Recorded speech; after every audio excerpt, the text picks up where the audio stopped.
Okay, so here we are, our 5 o'clock program. Eric Curlin, House candidate from District 23, and I am joined today, and it's really a privilege to have Myriah Mhoon, who is currently the Chief Executive Officer for Arizona's largest domestic violence shelter. It's called the New Life Center, and next year will be their 30th year in existence.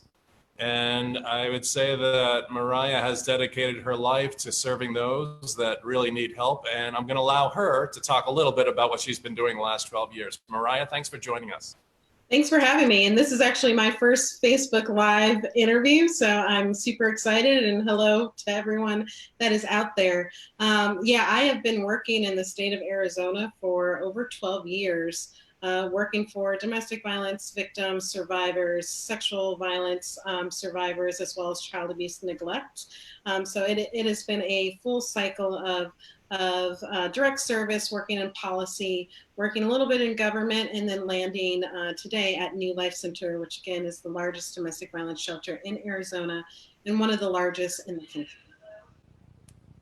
So let me ask you a little bit more towards your background, because what I've understood is that you've been actually involved in the government and have actually worked a little bit of a few seasons with the Ducey administration. Can you tell us a little bit about that? Yeah, so I started my policy work at the Arizona Coalition to End Sexual and Domestic Violence, and it was there that I was positioned and asked to work in the governor's office, working at the governor's office of youth, faith, and family, bringing in federal dollars to service providers like New Life Center, providing services for domestic violence, sexual violence, and child abuse and neglect. So I pride myself in working in government. I do pride myself in being able to break down all political barriers when it comes to these important topics. I think we can all level in and work and advocate for those that are most vulnerable in Arizona, as well as, bring the sense of awareness to the issue of domestic violence.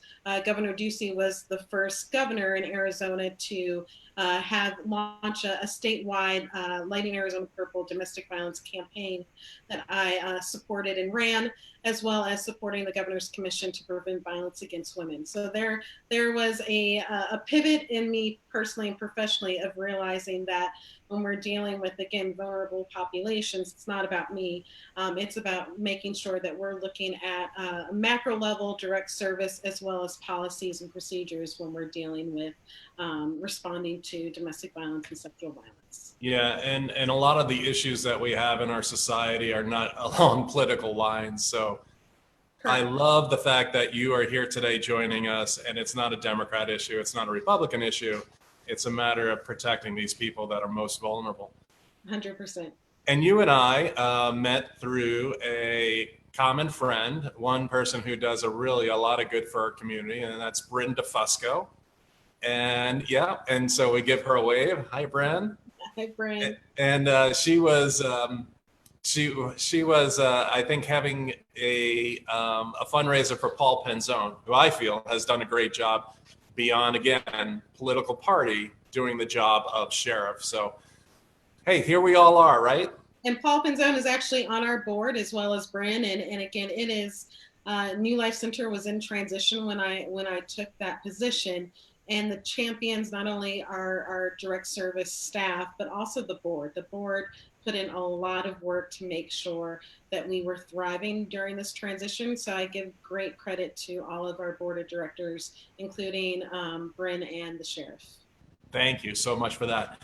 So we're talking with Myriah Mhoon. Myriah Mhoon is the CEO of the New Life Center. And if you'd like to type in your questions or comments, like Bryn just typed in and she says hello.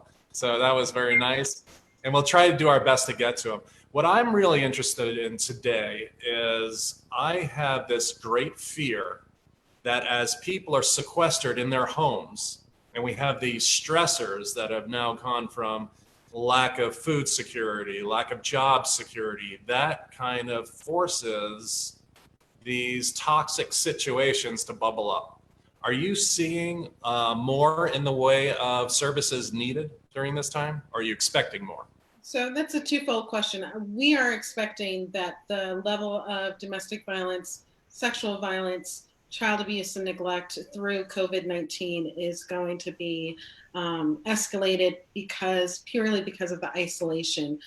So it goes both ways as far as, some of the agencies that I work with specific to child abuse and neglect, their services, what they're providing has actually gone down. But if you think about it and you want to say, oh, that's great, but that's actually horrifying. There's not those resources.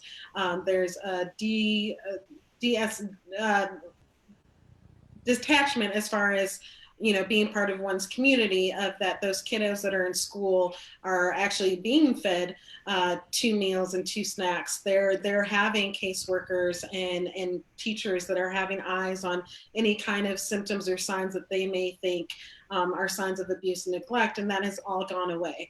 1 in 4 women will experience domestic violence in her life, and so that's everyone.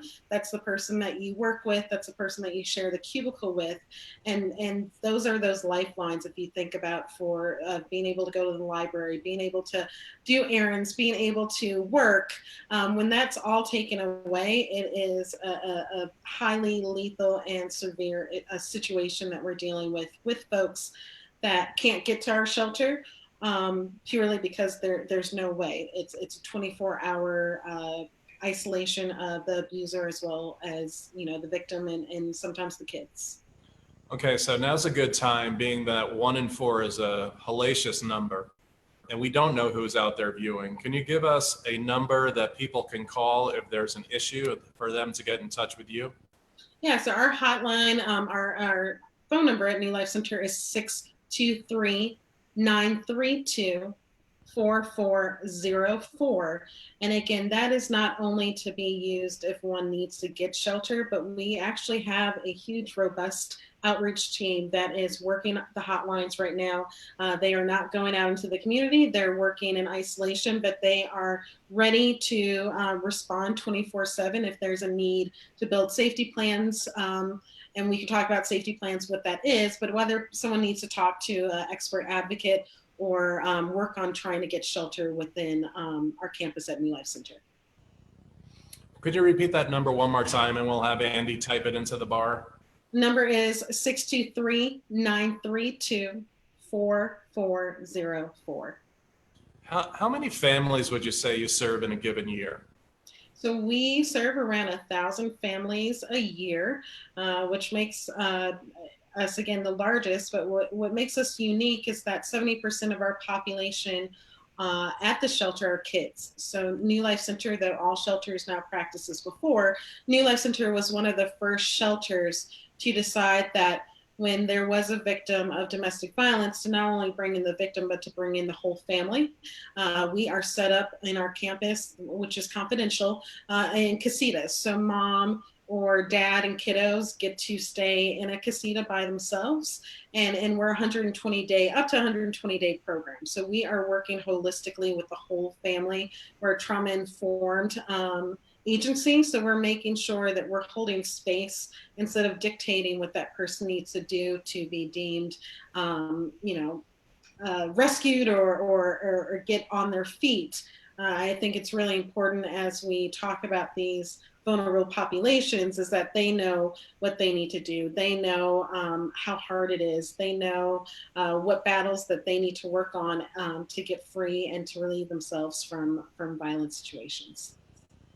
Wow. So, if I ask any questions that are, FERPA protected, or you just don't feel like answering, please Yeah. just say so. Okay. Just kind of knock me right through the camera there. Okay. Absolutely. But I'm just trying to get as much information to people as possible. So can you talk to us a little bit about post-pandemic, as to how you just talked about that there are like little modules on your campus for families to stay together, but I imagine there are no group activities of any kind. And is it really affecting how you can give them services? So I'm not sure. We're still providing services, and I'm not sure if it's affecting negatively. I will say that we have changed every single thing since COVID-19 broke out a few weeks ago about how we practice all of our programming, how we work in the community, how we are working with our volunteers, our finances. Everything has been changed. Every policy has been reamended. Again, we have casitas, but they're pretty much one room. So one room with 2 bunk beds. So there are a lot of communal areas within the campus that we are regulating to either 10 persons or less, or completely shutting down. Again, like I mentioned before, we have a huge outreach, robust team that had offices there. They are no longer on site. Admin, there is 1 person allowed an admin for, again, the safety of us all. So everything is shut down, but in the same breath, we still have, we're at capacity, and we still have the same level of families and survivors that are on site. May I ask how many families you can service when you're at capacity? Is that okay to ask? Yeah, so we can serve up to 104. That number is going to change a little bit because we want to hold that casita for 1 family and 1 family alone. And so if mom is coming with 1 kiddo instead of 2 kiddos, we're going to hold those beds in that casita for that 1 family. Okay. And so now that you have 70% of your clientele are children, and we are now going with no school, right? No school in a brick and mortar building. How has that been accomplished? Or, well, I imagine education is not the top priority, but having stability is.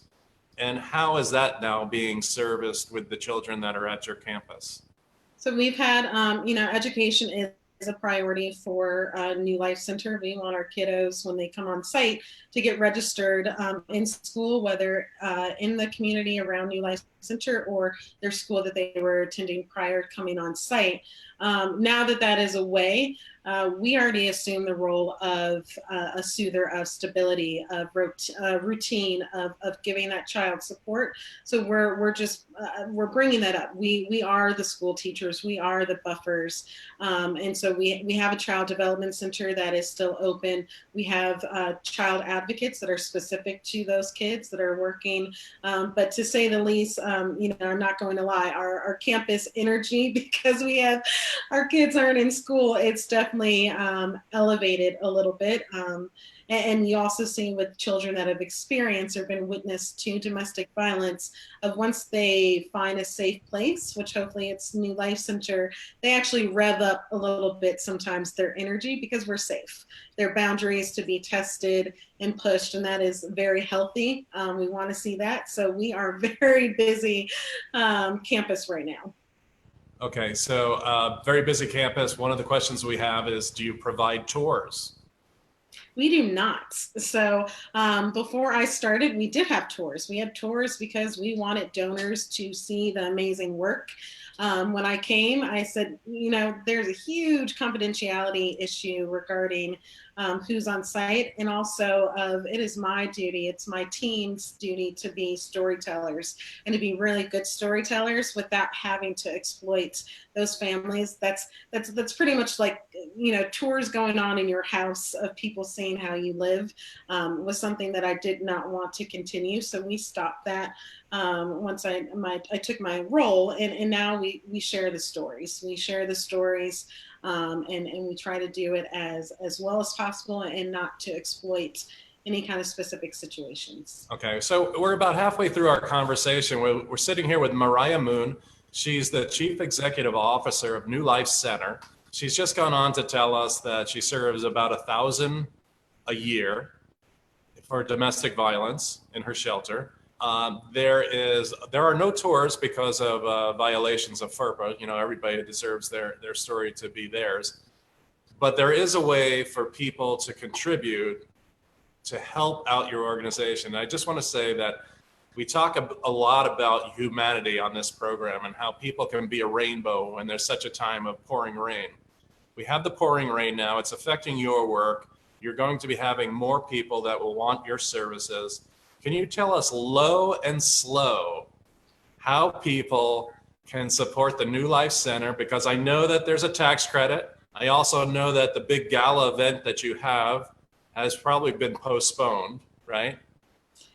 Yeah, so a third of our revenue, and we are a robust agency, a third of our revenue is coming from donations, tax credits, people that just want to give back into their community. So right when, the pandemic hit, I knew immediately we were going to be hit financially, purely because folks, they're taking care of themselves. We understand that. But there are some champions that we are asking for people to consider us, especially for the tax credit donation. Though we've gotten the extension for taxes to July, the tax credit is still, the due date is April 15th. Okay, so April 15th, we want to be able to put the information into the bar because we're hoping that there's a few rainbows out there listening. Tax credit is not a deduction, it's a credit.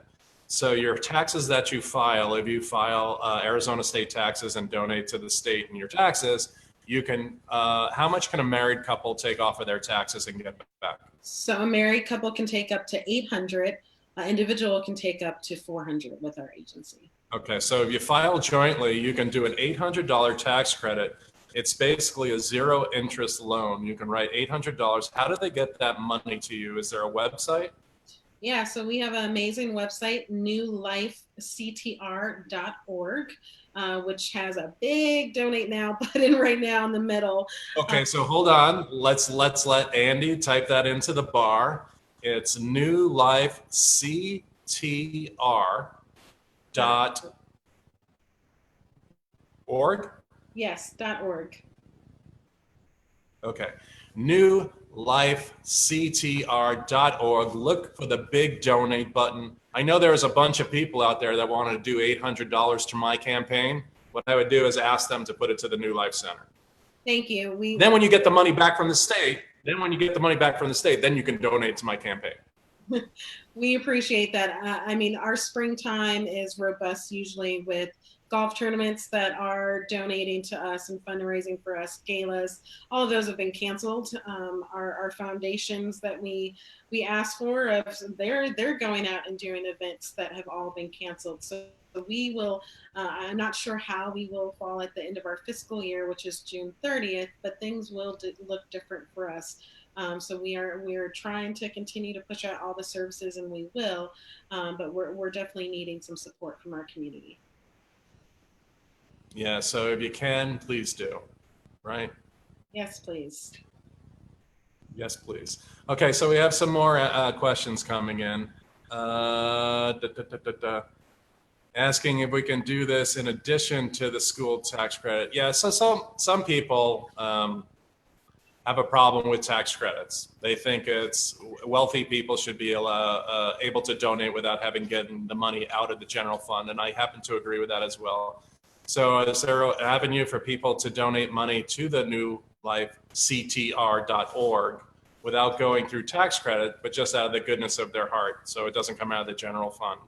Absolutely. You can go onto our website, and you don't have to go the tax credit route. You can just make a donation. We have monthly donations that come in every single month, or we have one-time folks that are giving a donation. And we have somebody who's out of town, out of the state. I'm going to answer this one, just say that out of state, you cannot do a tax credit, but you can do a tax donation. Is that correct? You can do a donation, not a tax credit. Yeah, you can do a donation to our center. And again, we do receive some donations from out of states. We are statewide, which is different. Before we were just the West Valley shelter, but now our services, our mobile team, our training team, supporting law enforcement and prosecutors, we are officially statewide.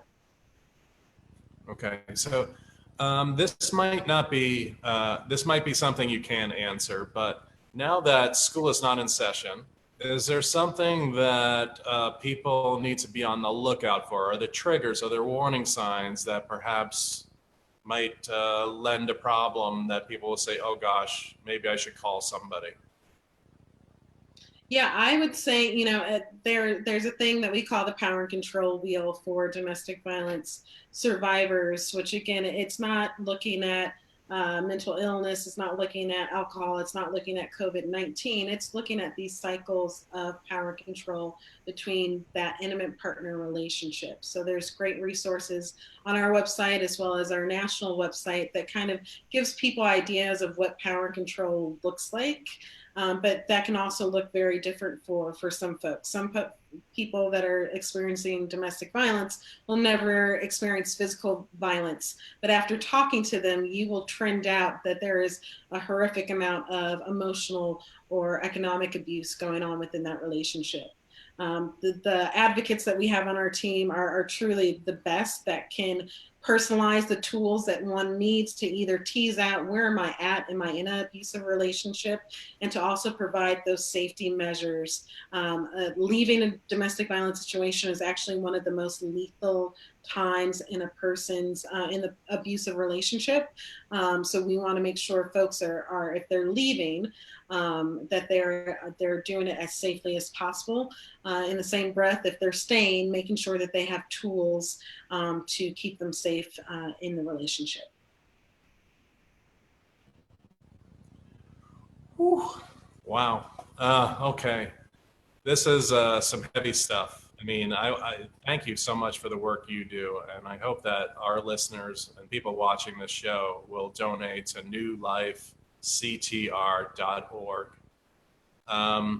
I hate to say it, but the longer this pandemic goes on and the more that people are inside in these lethal situations, that we're going to start seeing some bad things happening in our community. So my advice for people, I'm not a doctor, I'm not anybody other than a caring person. I would hope that everybody tries to take a breath.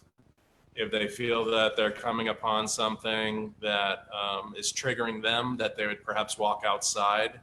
Um, just do something, please. Don't do anything stupid. Do you partner with the Sheriff's Department at all? Yes and no. We actually are friends of all law enforcement. I think that is extremely important that advocates can't stand alone when dealing with domestic violence, that they are responding. Domestic violence calls are some of, again, the most highly lethal calls for our law enforcement officers. So we partner with everyone. We want to make sure that though our modalities and though our tactics of advocacy might be different from law enforcement, we're all on the same team. So we are working with the Sheriff's Office.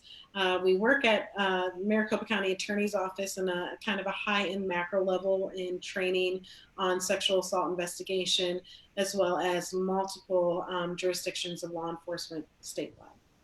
Do you have any silver linings? Anything good that's happening just recently that you want to share? I would say within, and again, this is relative, and it's all of our silver linings are relative, but I have been so surprised, blessed, and thankful for the nonprofit community. We worked, and I worked really hard to break down the barriers of the silos of how we work at New Life Center, and making sure that we were reaching out to other nonprofits, extending support to other service providers. And so we have linked up through this crisis really tightly. We're checking in on each other constantly. The statewide coalition is every probably hour sending out protocols and best practices and guidances, but it's those one-on-one conversations that we're having of what do you need, how can we support you as an agency, has just really given me faith in making sure that realizing that we're all in this together.